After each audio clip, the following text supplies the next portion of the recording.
was told I have cancer and only 2 years to live. I told my husband's family what the doctor had just told me in the hospital's phone booth. I expected that they wouldn't say harsh words to a woman who had been told she had only a few years to live. But I was wrong. Yay! I will get life insurance then. My husband's family was very happy to hear the news. I don't usually get angry, but when I heard those words, I lost my temper and went back to my parents' house. 3 years later, I received a call from my angry husband's family. It's too late for you to find out now. My name is Natalie. Ever since I was a little girl, I was chubby and the quiet type, so I found it difficult to get along with the people around me. I was often bullied and had no friends, so I spent most of my school days studying. In junior high school, I was bullied in such a way that the unpopular student had to confess his feelings to me and go out with me. Of course, I once tried to change myself by going on a diet, but no matter what I tried, it didn't work and I gave up. I tried all kinds of diets, but none of them seems to work.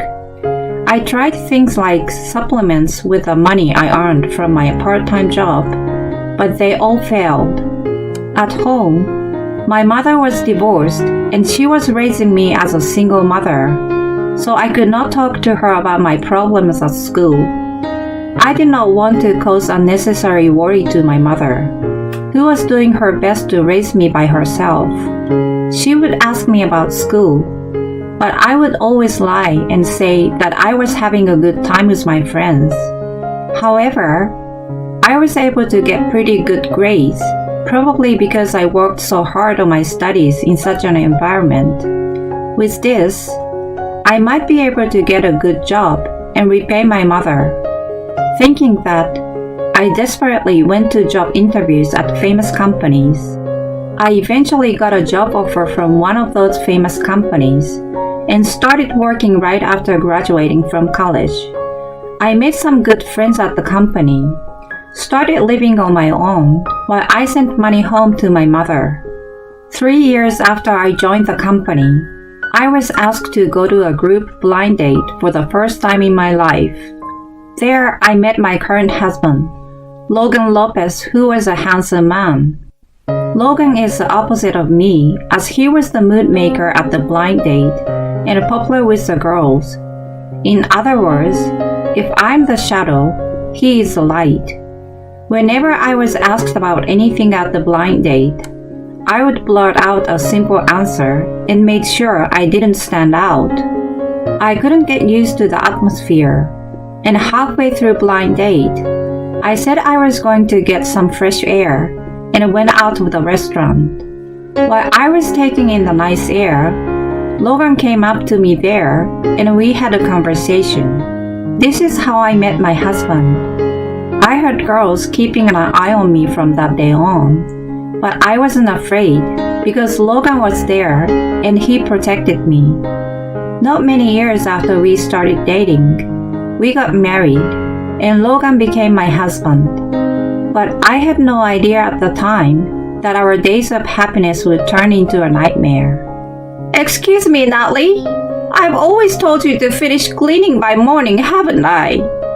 It's impossible to work efficiently with a body like that. My mother-in-law, who is sarcastic, and my sister-in-law, who makes fun of me. These two people never get bored of making offensive remarks to me every day. Since I got married, I have been living with my husband and mother-in-law, and I pay for all the living expenses and utilities. My sister-in-law comes to visit our house occasionally to make fun of me. Our house is newly built, which I bought for a happy married life with my husband. It is the opposite of the happy life I had envisioned though. My husband does not pay for anything related to our living, and he comes home late at night. Even though he was aware of what my mother-in-law and sister-in-law were saying to me, he never showed any signs of helping me, unlike when we dated. Ever since we got married, My life has been like this every day. Perhaps because of this stress, my health has not been so good recently. I was sluggish, feverish, sometimes had difficulty breathing, and was frequently anemic, which was terrible. But every time I asked my mother-in-law about going to the hospital, she always said the same thing. You can't take care of yourself because of your sloppy figure. Do you really need to go to the hospital? I was treated the same way at home as when I was a student, even at my age. It is very hard to find a place and time to rest in the house I live in. My husband, who used to always help me, has now joined my mother-in-law and sister-in-law's side. There is no place for me anymore. I thought that every day, so I didn't dare to rebel. I spent money, worked, and lived for my husband's family, not for myself. I realized along the way that he had married me as a money grabber because my salary was very good. I was honestly angry, but I didn't have the courage to divorce him and go back to my parents' house, so it has stayed this way. Even though I knew that my husband was involved with several women and that my mother-in-law had a gambling habit, I pretended to ignore it.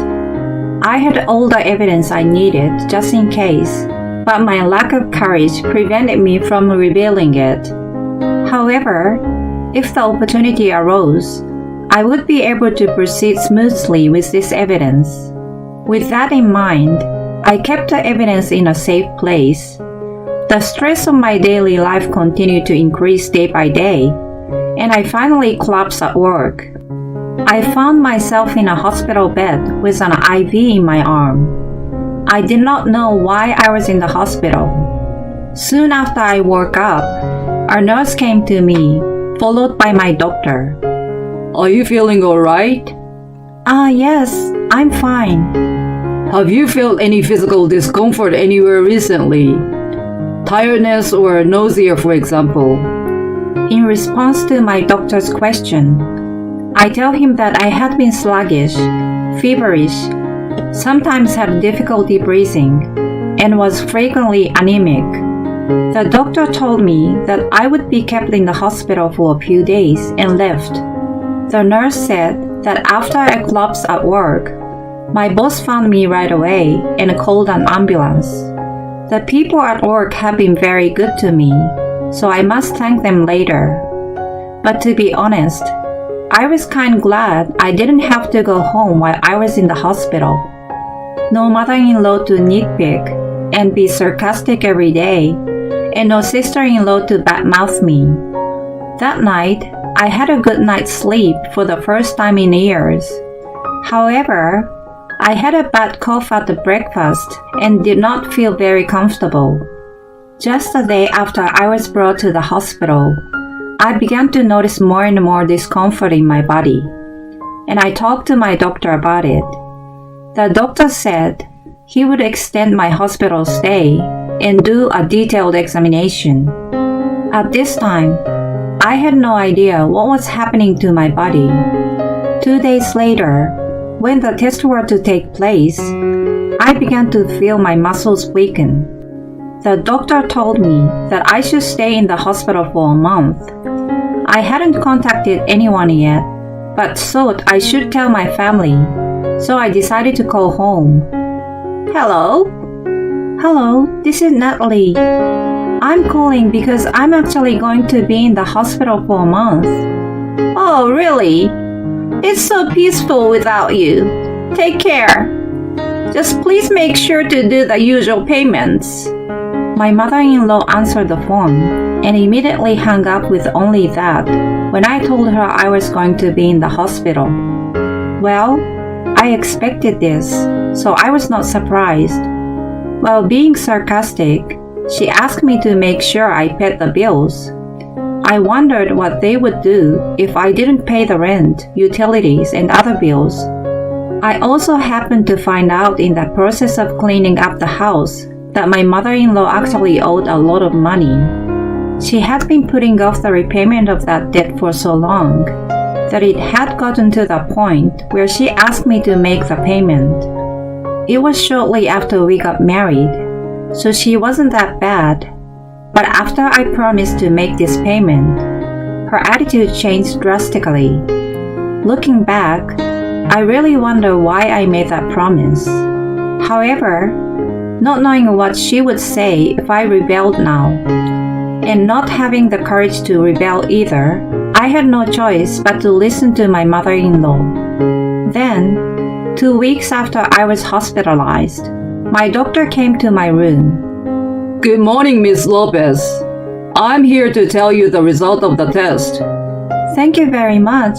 How are they? It is a very serious matter, but you have cancer. For a moment, my thoughts stopped. It would be hard to accept being told out of the blue that I had cancer. However, I had to accept it considering the sudden abnormality in my body. A real disease is where a healthy body gets worse and worse. At first, I thought it was just fatigue or a cold, but the true name of a disease cannot be determined without an examination. No one would know. The doctor told me that I had already reached a critical point, that I should expect to live only a few years, roughly 2 at the most. That's what I was told. 2 years to live. That sounds like a very long time, but it is very short. What shall I do now? That might be the first thought of those who have been told their life expectancy. In my case, I regretted my life first. I was harassed and ridiculed for a long time because of my body shape, but I was blessed with a good job. I thought I met someone nice and that it would change my life, but that was short-lived. I had more problems I had to face at home, and my life was the same as before. My life is too painful to tell. Okay, thank you for letting me know. Can I stay at home for the rest of my life? As long as you come to the hospital regularly and take your medicine every day, that would be possible. The doctor allowed me to stay at home, so I was returned home in a few days. But I had to tell my family that I had been told I only had few years to live. Even my mother-in-law, who had been so rude to me, would probably be a little worried about me.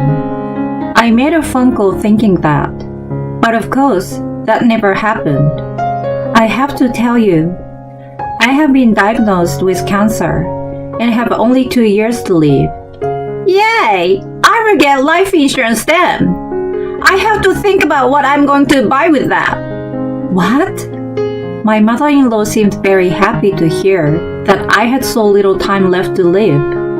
My sister-in-law, who was listening from behind, was also so pleased that I could hear it from the other end of the phone. Why don't these people have even a piece of a good heart?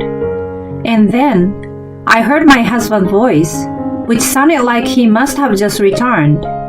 Hey, you are home. Natalie said she has only 2 years to live. Seriously? My husband, whom I thought married out of love for each other, laughed about it too. Why did I fall in love with such a person? Many things were going round and round in my head. I had reached my limit. The moment I felt that, my blood rushed to my head, and for the first time, I snapped. Your relative has been given a life expectancy. How can you people react like that? For your information, I will not returning home from now on. You don't have to come back, but make sure you pay the bills, okay? I am left with silence in the quiet hospital phone space. Tears welled up in my eyes as I still held the phone to my ear. I felt frustrated, strained, and sad. These emotions were flooding my eyes. I wondered if this is how families are supposed to be. Why do I always end up like this? I must change. I can't be the same as I am now. I went from feeling sad to feeling like I finally had a chance to change. I had always listened to what others said and had never been able to move forward because I didn't have confidence in myself. If I don't change now, I will just repeat these bad memories forever. By expressing my anger toward others for the first time, I finally started to move forward. I will change. With this, I returned to my parents' house on the day I was discharged from the hospital. I'm home. Mom, I'm sorry I came home. I was about to cry when I saw my mother's face. She hugged me slowly and welcomed me back home. She's my favorite, most trusted, and respected person. I was crying, but I told her what had happened at home and explained every detail. I also told her that after I collapsed at work, I was hospitalized, and after tests, I had only 2 years to live. My mother was shocked and saddened by the news. However, she strongly told me to have hope for life and not to give up. I intend to move forward so that I have no regrets. But of course, I don't want to end my life in 2 years. I have packed all the evidence of my husband's family, his affairs, and my mother-in-law's debts in my hospital bag. I am glad I was vigilant about these things because they could have been thrown away while I was gone. My mother also seems to be willing to help me consult with lawyers and others, so we decided to work out the sequence of events and what to tell them beforehand. And then, there was a life insurance they were so happy about. I looked it up on the internet and found out that it is possible to change the beneficiary. So I decided to make my mother the beneficiary of this insurance. Since I have no children, this would be the best way. And from the next day, I was busy. After a while, I returned to work and spent time with my mother and friends, making the most of each day. In the meantime, I did not hear from my husband's family, which probably means that they too are spending their time now. I realized that 3 years had already passed. I had 2 years to live, but I continued to go to the hospital and take my medicine without forgetting, and I was able to live this long. The symptoms of my cancer are under control, and my body is recovering to the surprise of the doctor. I wonder what would happen after I was told you didn't have long to live, but I'm happy for you, Natalie. And you look so beautiful, my mother said, smiling at me with tears in her eyes. While I have been busy since then, I've also done a good job of improving myself because I knew I had to change. Because I was living a healthy life without stress from my husband and family, I succeeded in losing weight and changed so drastically that it was hard to tell who I was.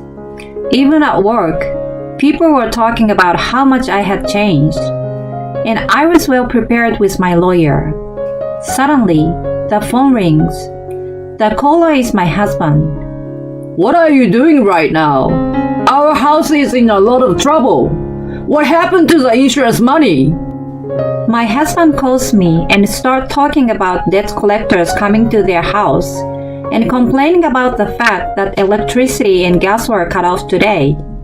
He says that his mother has a headache because of the debt collectors, and then she has been lying to them that the debt was created by me. Why should I care about the people who have been laughing at me? What the hell? My husband sounds a mixture of surprise and anger at my aggressive remarks, and from his point of view, I guess he wants to say, Who do you think you are when I went to the trouble of taking you in when you didn't have anyone to take care of you? In the past, I would have been scared to death the moment my husband called me, but I'm not like that anymore. Also, I won't pay the rent for you anymore. If you don't move out of the house by the end of the day, you will be evicted. You! My husband snapped at me on the phone, but then I hear my sister-in-law getting angry from far away as well. I had him put the phone on speaker and explained from the beginning to end about the debt, about my husband's affair, and the numerous ways they have harassed me. I tell my husband's family everything I had never been able to tell them. My husband and sister-in-law listened to what I had to say and didn't say anything after that. They probably had nothing they could say back. And all of this had already been discussed with a lawyer, and that the lawyers would soon go to my husband to proceed with a divorce. Natalie, I'm sorry for everything I have done, so please forgive me. I can't do anything without you. It's too late to realize that now. Besides, it's my money that you need, not me, right? That's not true. The truth is that I was grateful, but my mother and sister threatened me. My sister-in-law snapped at my husband when she heard that statement. Even I could tell right away that the statement was a lie. I was amazed at how he could lie without hesitation. I'm sure my husband will get the cold shoulder from his family after I'm done talking. My in-laws were a mess. This is what they deserved. Nothing you can say will change my mind. Please proceed with the divorce with my lawyer. Natalie. I pressed the end call button. My fingers were trembling, and I feel my strength drain from my body all at once. For the first time, I have the courage to take the first step toward the person who has been harassing me and end things on my own. Tears well up in my eyes as I realize that I have done so. My mother is right there beside me as I was talking on the phone. She hugged me and praised me for my hard work. Her kindness filled my heart, and I cried in my mother's arms. The tears were not tears of sadness, but tears of joy that I had changed. It was clear to me that at this moment, I was no longer the same person I was before, and my consciousness faded away as I left these words behind. Thank you, Mother. I woke up 3 days later. My body was equipped with various machines, and thanks to the oxygen mask, I could barely breathe, but I could not speak. I kind of understood the situation and overheard my mother and the doctor, who was sitting near my bed. This is probably her last moment. Thank you for everything you have done, doctor. Oh, I'm close. I was calm, as if I knew. Natalie, you've worked so hard. You did great. She looked with pain in her eyes as she squeezed my hand as hard as she could and patted me on the head. I wanted to say something to her, but the hardest part was that I couldn't even do that. I couldn't even move my body freely anymore.